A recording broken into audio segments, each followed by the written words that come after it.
السلام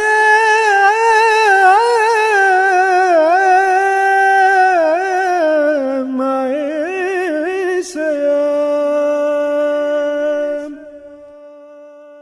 رمضان المبارک کا خصوصی پروگرام عجائب قرآن۔ اس پروگرام میں قرآن مجید کی مختلف صورتوں سے چن کر عجیب چیزوں اور تعجب خیز اور حیرت انگیز واقعات کو، جن کا قرآن مجید میں مختصر تذکرہ ہے، شامل کیا گیا ہے، ان کی مناسب تفصیل اور توضیح آپ کی خدمت میں پیش کی جائے گی۔ ان واقعات کے دامن میں جو عبرتیں اور نصیحتیں چھپی ہوئی ہیں، ان سے آپ درس حاصل کر سکیں گے۔ تابوت سکینہ۔ تابوت سکینہ یہ شمشاد کی لکڑی کا ایک صندوق تھا جو حضرت آدم علیہ السلام پر نازل ہوا تھا۔ یہ آپ کی آخری زندگی تک آپ کے پاس ہی رہا، پھر بطور میراث کے یکے بعد دیگرے آپ کی اولاد کو ملتا رہا،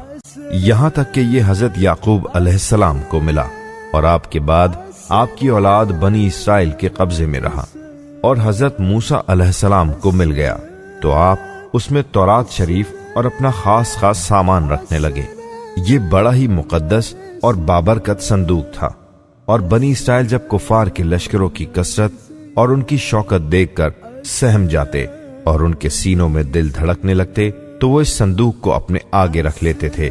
تو اس صندوق سے ایسی رحمتوں کا ظہور ہوتا تھا کہ مجاہدین کے دلوں میں سکون و اطمینان کا سامان پیدا ہو جاتا تھا، اور مجاہدین کے سینوں میں لرزتے ہوئے دل پتھر کی چٹانوں سے زیادہ مضبوط ہو جاتے تھے، اور جس قدر صندوق آگے بڑھتا تھا آسمان سے بشارت عظمی نازل ہوا کرتی اور فتح مبین حاصل ہو جایا کرتی تھی۔ اور جب بنی اسرائیل میں کوئی اختلاف پیدا ہوتا تھا تو یہ لوگ اسی صندوق سے فیصلہ کراتے تھے، اور اس صندوق سے فیصلے کی آواز اور فتح کی بشارت سنی جاتی تھی۔ بنی اسرائیل اس صندوق کو اپنے آگے رکھ کر اور اس کو وسیلہ بنا کر دعائیں مانگتے تھے، تو ان کی دعائیں مقبول ہوتی تھیں، اور بلاؤں کی مصیبتیں اور وباؤں کی آفتیں ٹل جایا کرتی تھیں۔ غرض یہ کہ یہ صندوق بنی اسرائیل کے لیے تابوت سکینہ اور برکت و رحمت کا خزینہ تھا، اور نصرت خداوندی کے نزول کا نہایت مقدس اور بہترین ذریعہ تھا۔ مگر جب بنی اسرائیل طرح طرح کے گناہوں میں ملوث ہو گئے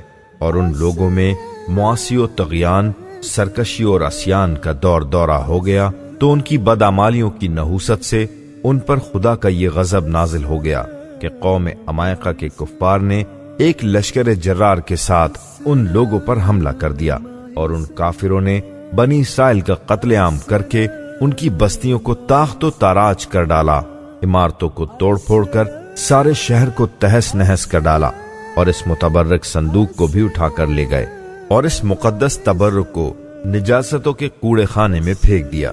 لیکن اس بے ادبی کا قوم عمالقہ پر یہ وبال پڑا کہ یہ لوگ طرح طرح کی بیماریوں اور بلاؤں کے ہجوم میں جھنجھوڑ دیے گئے۔ چنانچہ قوم عمالقہ کے 5 شہر بالکل برباد اور ویران ہو گئے، یہاں تک کہ ان کافروں کو یقین ہو گیا کہ یہ صندوق رحمت کی بے ادبی کا عذاب ہم پر پڑ گیا ہے، تو ان کافروں کی آنکھیں کھل گئیں۔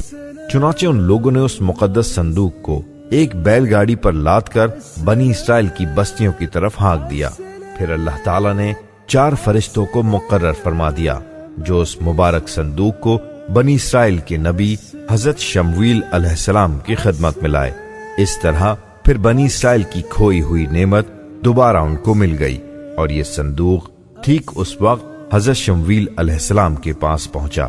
جبکہ حضرت شمویل علیہ السلام نے طالوت کو بادشاہ بنا دیا تھا، اور بنی اسرائیل طالوت کی بادشاہی تسلیم کرنے پر تیار نہیں تھی، اور یہی شرط ٹھہری تھی کہ مقدس صندوق آ جائے تو ہم طالوت کی بادشاہی تسلیم کر لیں گے۔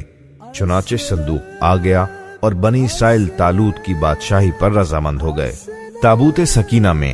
حضرت موسیٰ علیہ السلام کا عصا اور ان کی مقدس جوتیاں، اور حضرت ہارون علیہ السلام کا امامہ، حضرت سلیمان علیہ السلام کی انگوٹھی، تورات کی تختیوں کے چند ٹکڑے، کچھ من و سلوہ، اس کے علاوہ حضرات الانبیاء کرام کی صورتوں کے حلیے وغیرہ سب سامان تھے۔ قرآن پاک میں اللہ تعالیٰ نے سورہ بقرہ میں اس مقدس صندوق کا تذکرہ فرماتے ہوئے ارشاد فرمایا ہے، اور ان کے نبی نے فرمایا کہ اس طالوت کی بادشاہی کا نشان یہ ہے کہ تمہارے پاس وہ صندوق آ جائے گا جس میں تمہارے رب کی طرف سے تمہارے دلوں کا چین اور حضرت موسیٰ علیہ السلام اور حضرت ہارون علیہ السلام کے کچھ تبرکات ہیں۔ فرشتے اس صندوق کو اٹھا کر لائیں گے، یقیناً اس میں تمہارے لیے بڑی نشانی ہے اگر تم ایمان رکھتے ہو۔